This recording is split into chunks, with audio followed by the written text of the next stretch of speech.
मानाचा जय भीम सर्वांना, स्वागत आहे तुमचा माझ्या व्हिडिओमध्ये. तर आज आपण पाहणार आहोत पार्ट 4 डॉक्टर आंबेडकरच्या सिरीजचा. तर बिना वेळ घालवता चला वळूया आपल्या व्हिडिओकडे.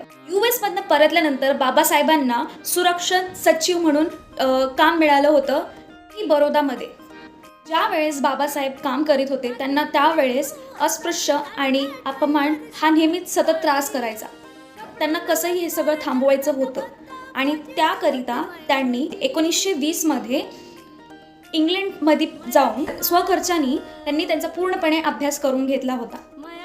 लंडन विद्यापीठाने बाबासाहेबांना DSC पुरस्काराने सन्मानित केले होते. 8 जून 1927 रोजी कोलंबियाच्या विद्यापीठाने विद्यावाचस्पती यांना सन्मानित करण्यात आले होते. मित्रांनो, जर तुम्हाला माझा व्हिडिओ आवडला असेल तर लाईक, शेअर, कमेंट, सबस्क्राईब करायला अजिबात विसरू नका आणि सर्वांना मानाचा जय भीम.